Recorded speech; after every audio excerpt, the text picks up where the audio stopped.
آپ صلی اللہ علیہ وآلہ وسلم کا چہرہ انور ایسا تھا کہ لوگ اس کو دیکھ کر سکون حاصل کرتے تھے، اور آپ صلی اللہ علیہ وآلہ وسلم کی محبت اور شفقت تمام تر انسانوں کے لیے تھی۔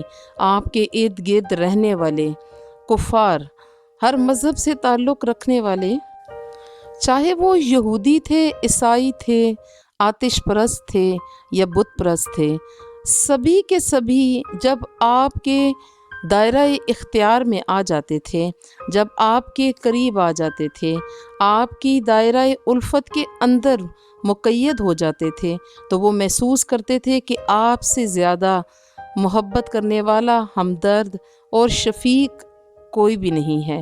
آپ صلی اللہ علیہ وآلہ وسلم کی محبت ہی کا اعجاز تھا کہ آپ نے اپنے دور کے بے شمار انسانوں کو اسلام کی راہ پر لگایا، اور آپ کی وجہ سے، آپ کی محبت کو دیکھتے ہوئے، آپ کی محبت اور ہمدردی کو محسوس کرتے ہوئے بڑے سے بڑے سخت دل لوگوں نے اسلام قبول کیا تھا۔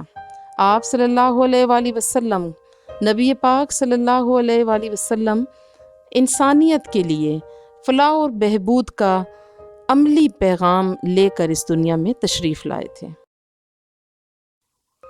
اب انسان کو انسان کا عرفان ہوگا، یقین ہو گیا، اعتبار آ گیا ہے۔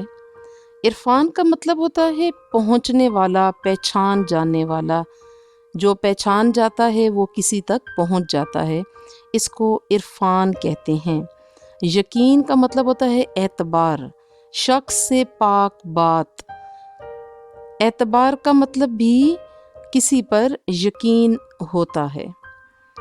شاعر کہتے ہیں کہ انسان کو اس کے انسان ہونے کا شرف نبی پاک صلی اللہ علیہ وآلہ وسلم نے عطا کیا، اور انسان کی کیا حیثیت، کیا اوقات اور اس کا رتبہ اور مرتبہ کیا ہے، نبی پاک صلی اللہ علیہ وآلہ وسلم نے انسانوں کو ان کا عظیم مرتبہ یاد دلوایا، اور انہیں یہ بتایا کہ آپ اللہ تعالیٰ کے نائب ہیں۔ اللہ نے اس دنیا میں انسان کو اپنا سیکنڈ ہیڈ بنا کر، اپنا نائب بنا کر اس دنیا میں بھیجا ہے، تاکہ وہ اس دنیا پر حکومت کرے۔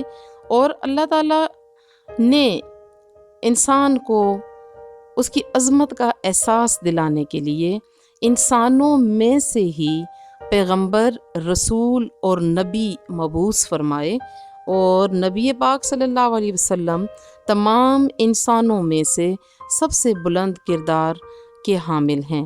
اور نبی پاک صلی اللہ علیہ وآلہ وسلم ہوں یا تمام انبیاء، وہ اپنے اعلیٰ خاندان، اعلیٰ خوبیوں، کردار، حسن اخلاق اور سیرت کی وجہ سے دوسرے انسانوں سے منفرد اور ممتاز حیثیت کے حامل ہوتے ہیں۔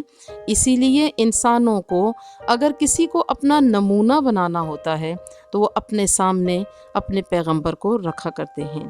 چنانچہ انسان ہونے کے ناطے جب اللہ تعالیٰ نے انسان کو پیغمبر بنایا تو اسی ناطے سے انسان نے یہ جانا کہ انسان کا رتبہ اور مقام کتنا بلند ہے۔ نبی پاک صلی اللہ علیہ وسلم سے پہلے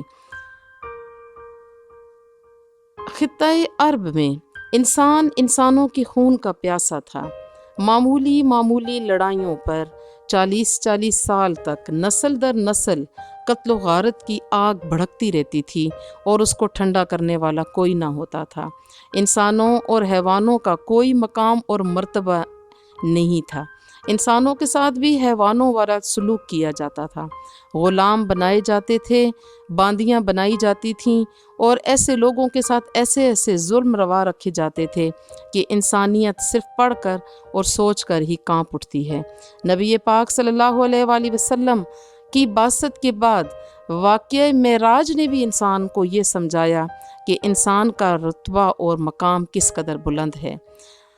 معراج کی رات نبی پاک صلی اللہ علیہ وآلہ وسلم کو فرشتوں کے عظیم سردار جبرائیل علیہ السلام سے بھی بلند مرتبہ عطا کیا گیا، اور یہ بات بھی اس چیز کی نشانی ہے کہ نبی پاک صلی اللہ علیہ وآلہ وسلم نے انسانوں کو فرشتوں سے بلند مقام عطا فرمایا، اور نبی پاک صلی اللہ علیہ وآلہ وسلم نے اپنے پرائے دوست دشمن کو صرف اور صرف انسان سمجھا۔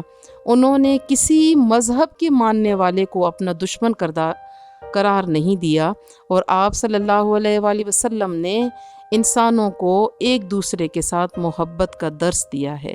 آپ صلی اللہ علیہ وآلہ وسلم کا لایا گیا مذہب اسلام بھی انسانیت کا مذہب ہے، اور نبی پاک صلی اللہ علیہ وآلہ وسلم نے اپنے ماننے والوں کو، اپنی پیروی کرنے والوں کو اور اپنے امتیوں کو انسانیت سے محبت کرنے کا درس دیا، اور نبی پاک صلی اللہ علیہ وآلہ وسلم کی شفقت اور محبت کی وجہ سے ہی انسانوں کو یہ یقین اور اعتبار آ گیا ہے کہ ہم ہی وہ امت یا ہم ہی وہ مخلوق ہیں جو اس کائنات میں سب سے عظیم اور بلند مقام رکھتی ہیں۔ بجھے گا نہ جس کا چراغ محبت، وہ پیغمبر ذی وقار آ گیا ہے۔ چراغ دیے کو کہتے ہیں جس میں تیل ڈال کر آگ لگا دی جاتی ہے، اور بجھنے کا مطلب ہے اس آگ کا روشنی کے ختم ہو جانا۔ پیغمبر کا مطلب ہے پیغام پہنچانے والا رسول اور نبی۔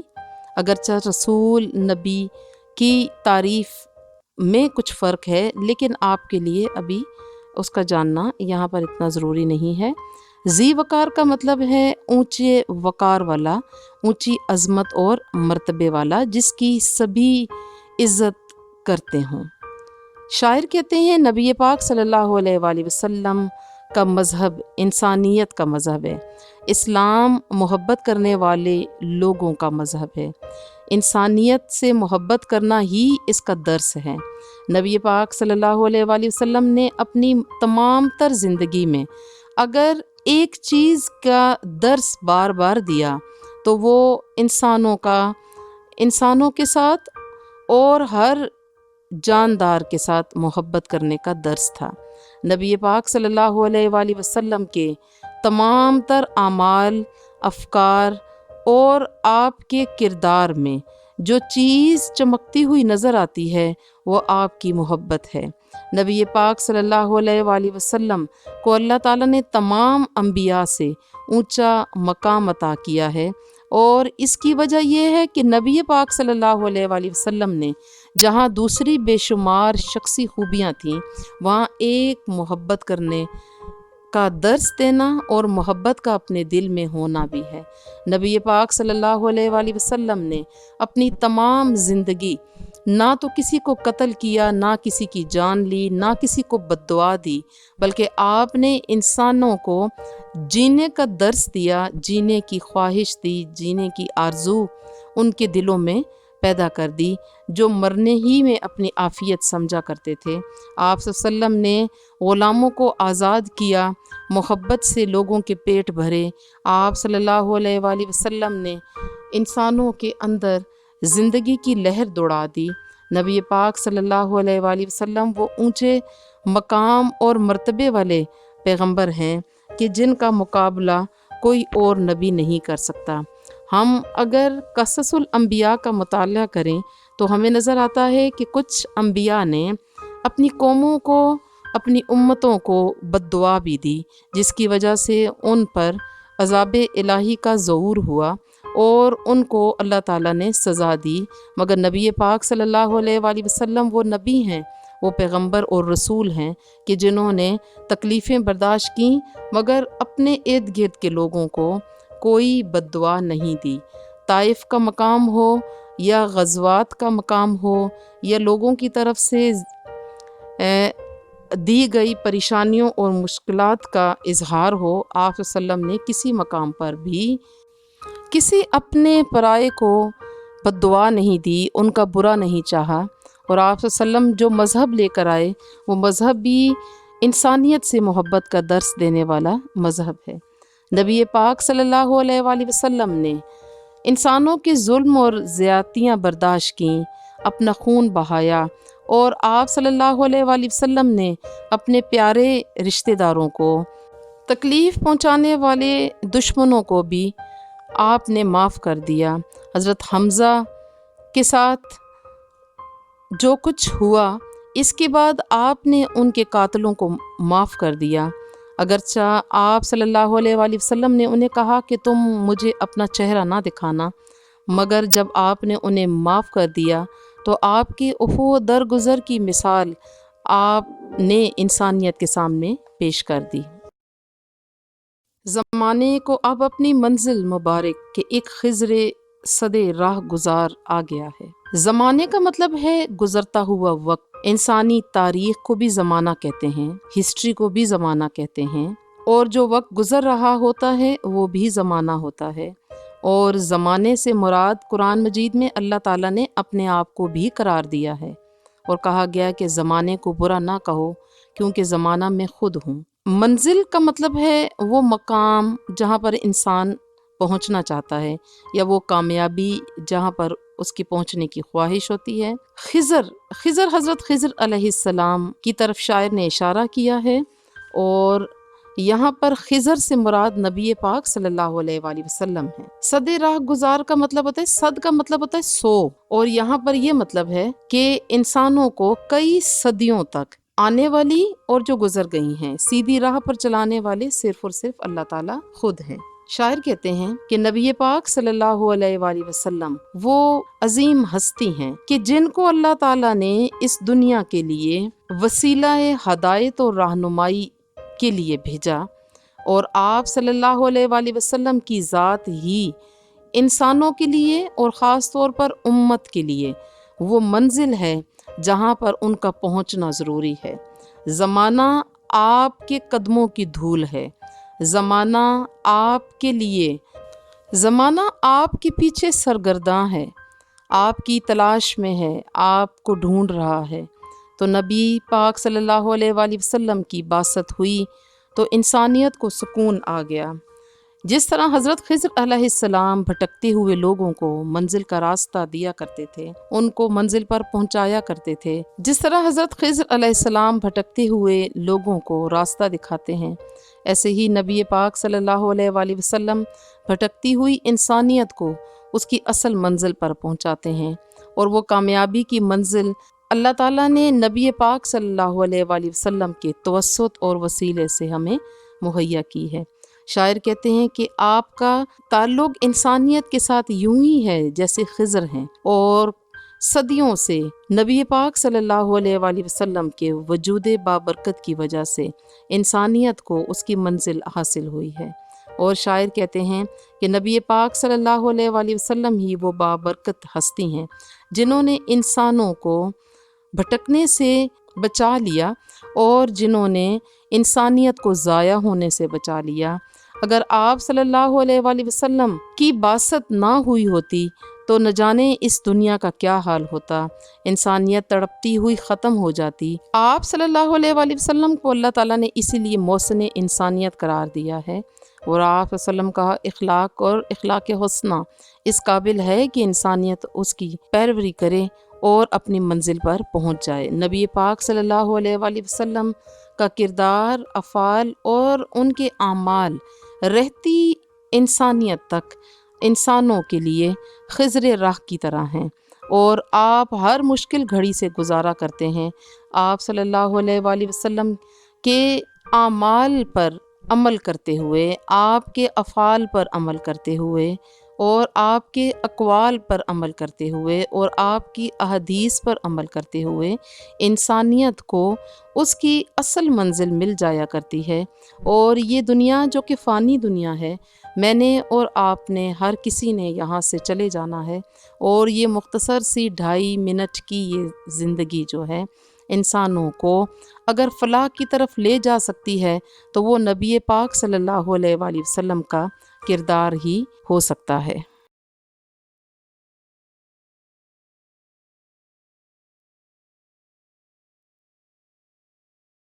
عزیز طلباء، احسان دانش کی یہ نظم مکمل ہوئی۔ اس کے الفاظ، معنی، شعروں کا مفہوم اور تشریح میں نے حد الامکان کر دی ہے۔